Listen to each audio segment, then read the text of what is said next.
2 o'clock in the afternoon, Greenwich Street, Manhattan. Another normal day. I came here to meet Gabrielle Roth and to take part in her 5Rhythms workshop. And then we'll do still. I encountered the method about a year ago, and after I experienced it, I knew inside that this was a powerful tool for change. And down. The 5Rhythms method, a movement method, is open to anyone and everyone. The dance is comprised of 5 main rhythms. Through the dance, difficulties and obstructions in life can be identified and ultimately released. The sequence of the rhythms creates a wave that allows the dancer to reach a point of inner stillness. There are 5 levels of the dance, and the first level of the dance is unconsciousness. It's the wallflower, it's the people who say, I can't, I don't want to, I don't do it.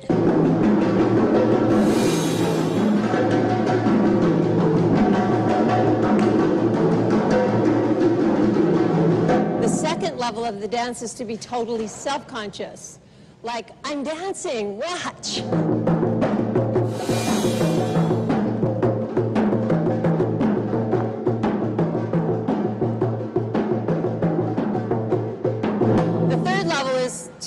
To do with chaos. It's where we fall deeply into the intuitive dance, to live as it is meant to.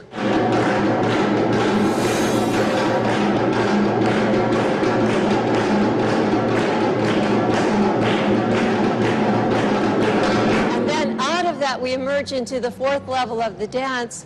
So that would be the intuitive dancer to the imaginative dancer. We start to reach out in a communicative and lyrical and imaginative way. The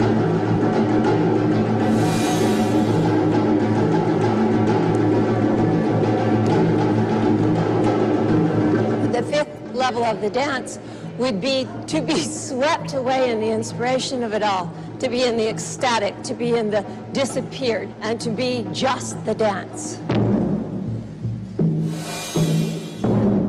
How do you shape stillness with your feet?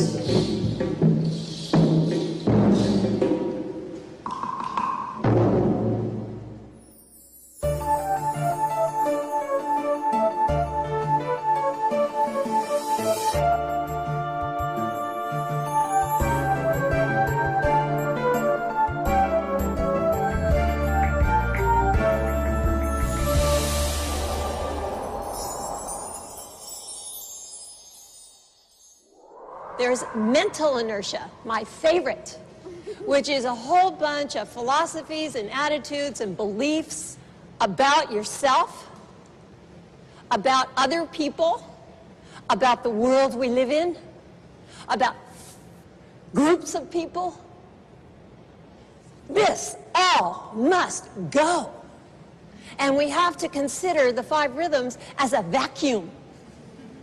And it is meant to clean us out of all the past, of everything that is unnecessary to being a spirited breath in the moment.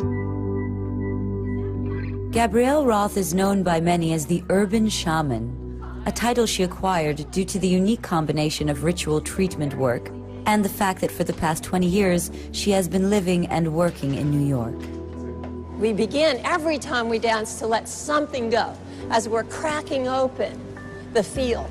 Gabrielle's studio is located in the Urban Zen Center, Donna Karen's studio, which is used as a spiritual and cultural community center. Here, the 5Rhythms workshops take place. We have to trust that if there's any truth inside, it will stay because it will have nowhere to go but be. I think my path and my past started when I was about 16. I was a dancer. The only thing I knew how to do was dance. So I put myself through the university, working with all kinds of disenfranchised people, all the fringe people in my culture, like elders and kids and people in recovery centers. And my job was to get things moving. I didn't have any theories or philosophies. I hadn't studied enough to know anything at all, except that I could see when people were stuck, and and I wanted from my heart to help them to move. And by moving, everything began to change. And then we'll do chaotic feet. The universe just was speaking to me in rhythms, and I began speaking back to people in rhythms, and they began to feed back that information to me visually. And there was some, amazing grace going on there.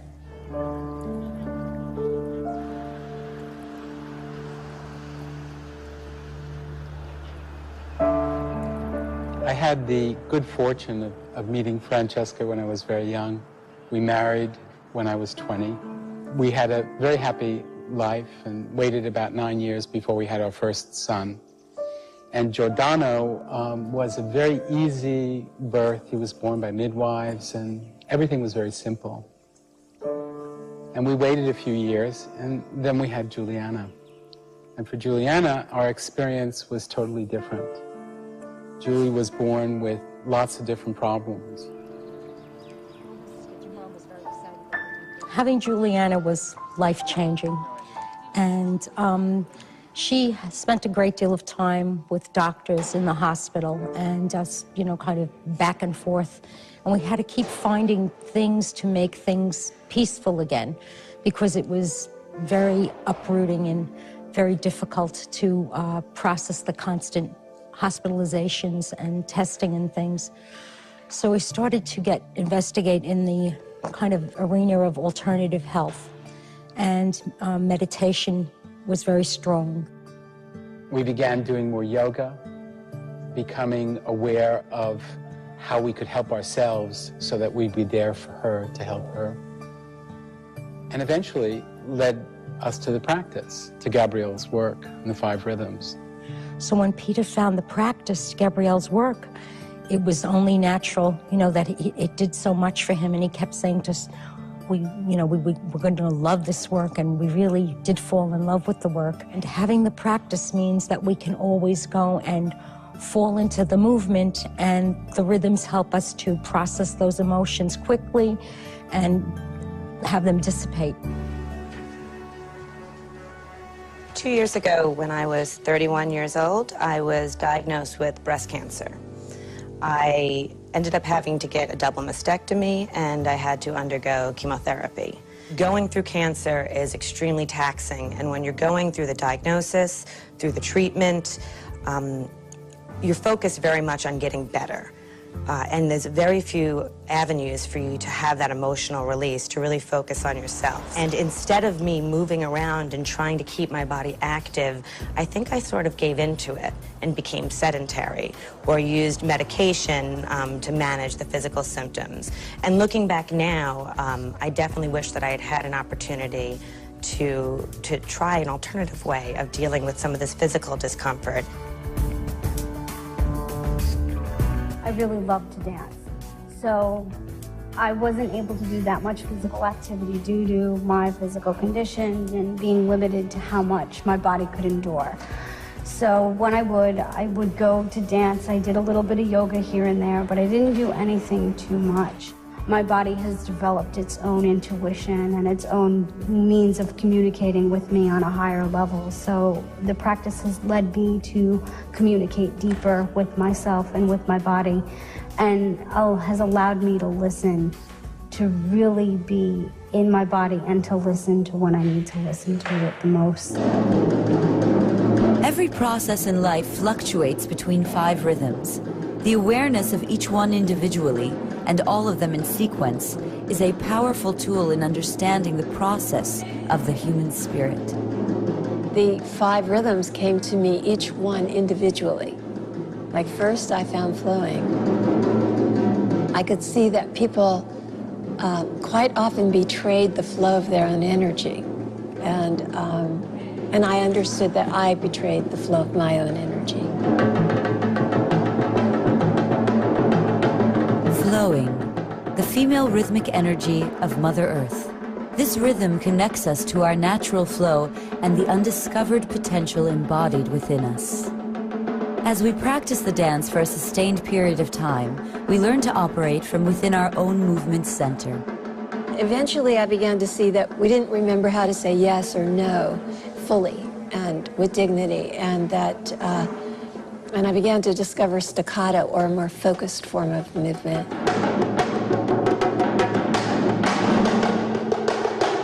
Staccato, the male rhythmic energy. This is a sharp, fast energy that places us in a world where we traverse between thought and movement, sensations and their expressions. In my early 20s, I just wanted to dance, and I saw this gypsy dancer, La Chunga, in Spain, and she was so wild and so free and so passionate. And I felt her anger, and I felt her sorrow, and I felt her joy, and I felt her compassion. I felt everything about her in her dance, and I thought, I want to dance like that. I want to dance fully and totally. I want to give myself up totally. I want to surrender. I want freedom.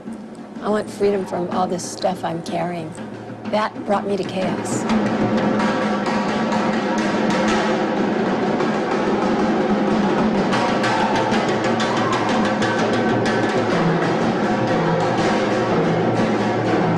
Chaos, the unification of male and female energy of the first two rhythms. This is the rhythm that allows us to lose control, let go of judgment, and welcome the unknown.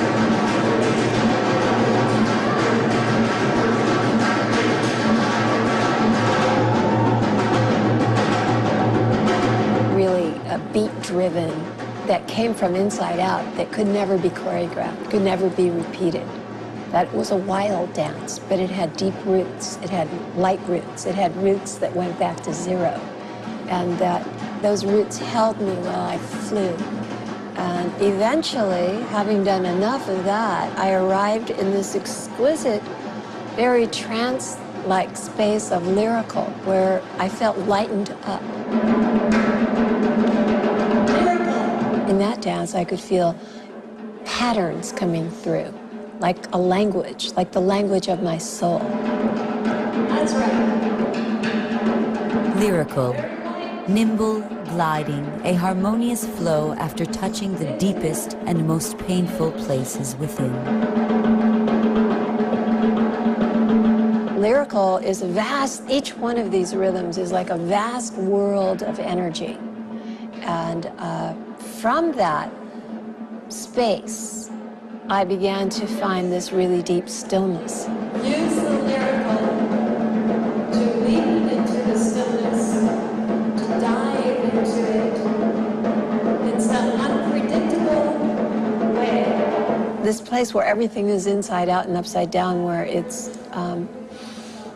you're so still, you're electrified in your own movement, or you're moving in an electrified stillness, and there's no separation, that there's a dissolution of all the contraries, that there's this place of where everything becomes one.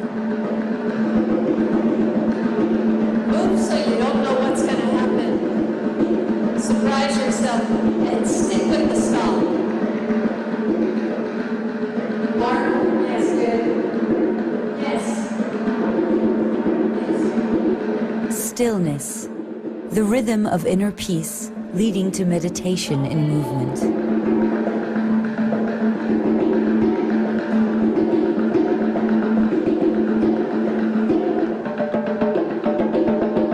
In the dance, it's like in the dance everything can shatter, and then it kind of reassembles itself into a new being. Wherever you are, hold it, hold it. It takes a while to really hear what I'm saying. I know it does. You can do a practice for 2-3 years and still have, what the earth is she talking about? And we have been so trained to think of it coming down. Like all the good shit was up and all the bad shit was down. It's in our language, it's in our religions, it's everywhere.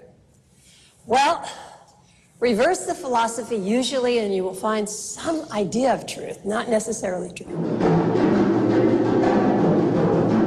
How does it work? How do you get this sense of freedom? The 5Rhythms is a form of movement meditation that allows you to listen to what is in your heart, to what is in your body.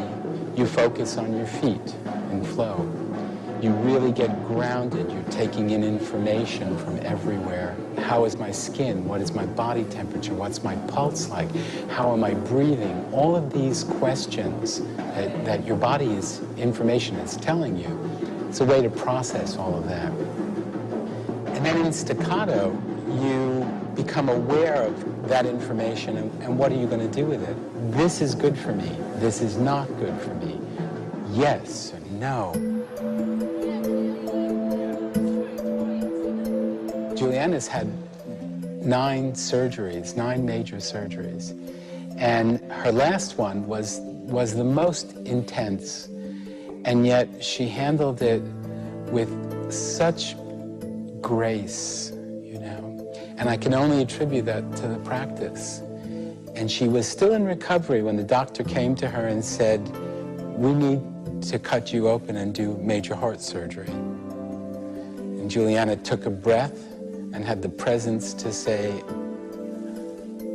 "I take it in. When will we do this? What's going to happen?" This is very staccato. She took that information, she absorbed it, she made a decision, and then she went through the chaos of having that done. There is no other way for me to explain that. Juliana, how do you go through this intimate experience with mom and dad? Most of my peers in their 20s, they go, what is that like? What is that like to dance with your parents? But this is a different type of dance. This is not the type of dancing you do at a party. This is very intimate, emotional, and I think what has happened is that for me, it's improved my relationship with both my mother and my father, and it's helped me to develop this communication with them. We can have our anger dance. She can dance her anger. I can dance my anger. We can dance our frustration. We can dance and be sad and not feel like we need to fix each other. And relax. What has become very clear to me is that God is the dance. God is the only thing nobody's figured out, and so therefore probably is that source that has just kept moving through it all, regardless of philosophies or theories or whatevers.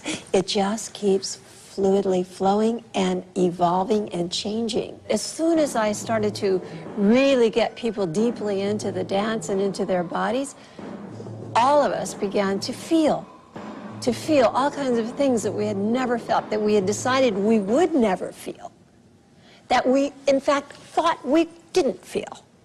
And then all this deceit began to come up, all this pretense began to be unmasked, all this real fear, the fear of fear, the fear of anger, the fear of sorrow, the fear of joy, the very scared of joy, because if we get too happy, somebody's going to be a buzz killer and like shoot us down. Yeah, it's so amazing how much of the time we're in control and how frightened we are being out of control. What I love about this practice is that I can bring anything into it, that I don't have to be feeling good or up or open, that I can come into a room full of people and feel completely shut down. That's the whole thing about this practice, is really accepting how we feel, allowing that to be part of the dance, and seeing where it takes us. How can you tell when you see somebody what's going on inside? Well, the body can't lie. Like the ego can have all kinds of opinions and theories and beliefs about itself, but the body itself can't lie. I just pay attention and I keep following, and if I stay one step ahead of you, then I can say, let your head go, or it's always something simple.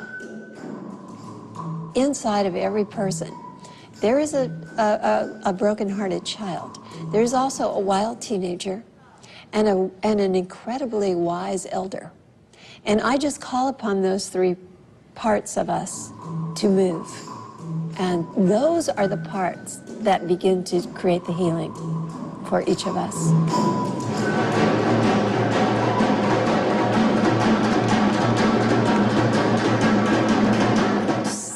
Slam dunk all lines and boundaries and jump off the edge of the self into this freestyle world of chaos and just really have a good time being a person, being alive.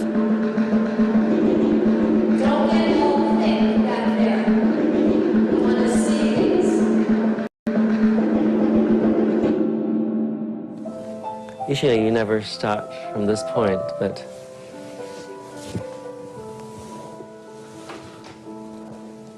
her work is a really good example of how to stop the mind, because part of her work requires you to have total commitment and dedication to the moment. And so you cannot be, thinking about your problems of the day. So you take your mind off your problems. And just by doing that alone and coming back, and you can find a solution, because your mind is no longer in a circular thinking process.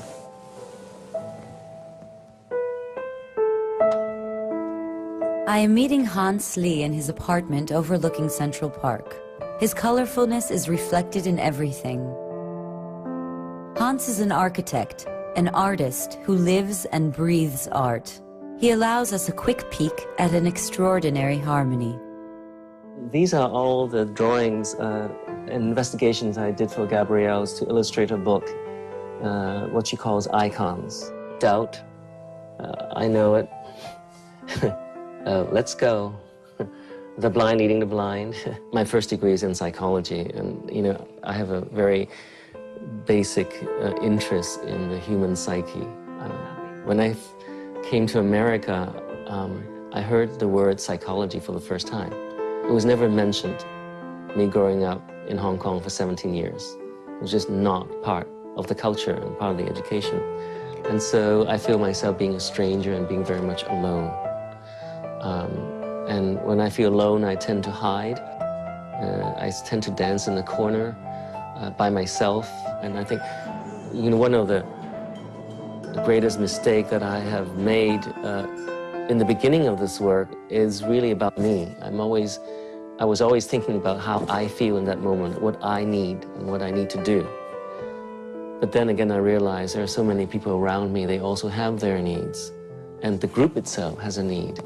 So the world is much richer, when it goes beyond the self and, integrate other people into part of your world and share your world with other people as well. This is a catalog I did for a show here in New York called Salka Wilderness of the Heart. It's about how the ancient civilization uses stone to express spirituality. And very much, part of that ancient world is expressed through the stonework.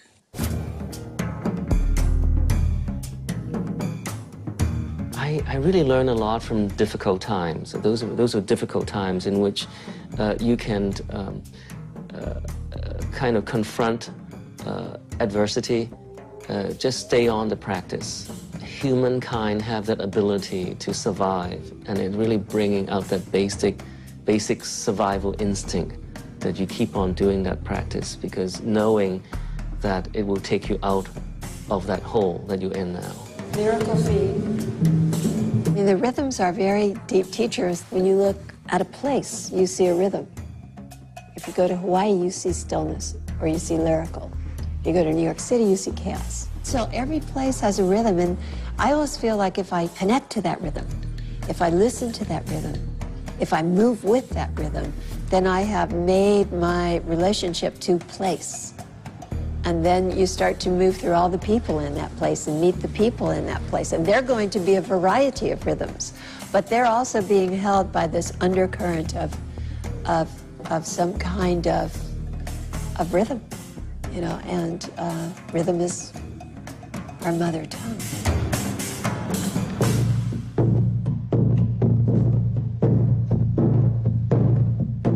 So that's one kind of rhythm, And it's a very sensual drum to play because I play her on my knee.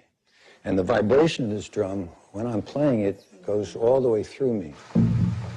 When Robert and Gabrielle first met, Robert was still an eminent lawyer. Since then, he has abandoned everything, and today he manages the moving center and serves as the drummer who leads the rhythm of the feet.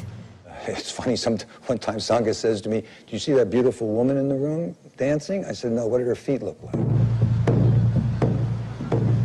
We just have different rhythms. I'm very staccato. She's very flowing on the edge of stillness. So rather than make her wrong for her rhythm, or rather than her making me wrong for my rhythm, we recognize it's just different. And in fact, I have a lot to learn about flowing from Gabrielle, and she has a lot to learn about staccato from me.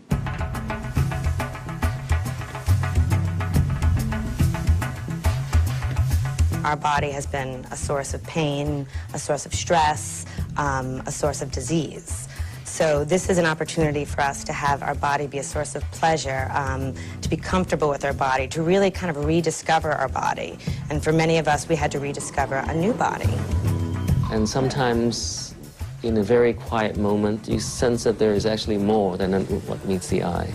And sometimes when you move across the room, you kind of go, ooh, what's that, you know? And there's nobody around in that particular corner, but there's something there. And if you have the courage, you work with that. I was 52 before I started to dance, and I'm 60 now. In a lot of ways, I always thought my life was very complete. But this practice really gave me myself back, helped me to be more aware, much more alive, much more engaged, not only with myself, but with everyone I meet.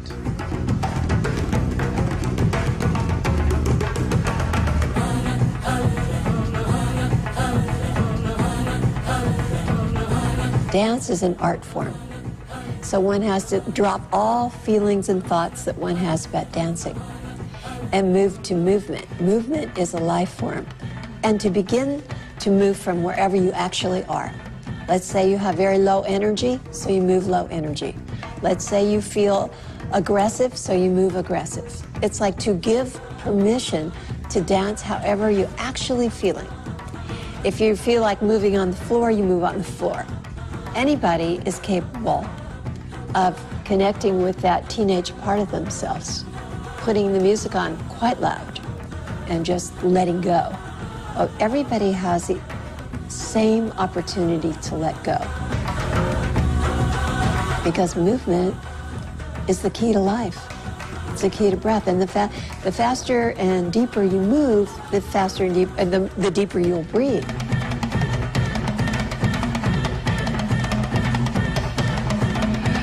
We start to be reinvented and recycled and re-energized, and we just feel better. And anybody can do it right now, wherever they are. Don't need music, don't need to know anything, don't need to have anything, don't need any special clothes. All we need is the permission to be real and to let it move.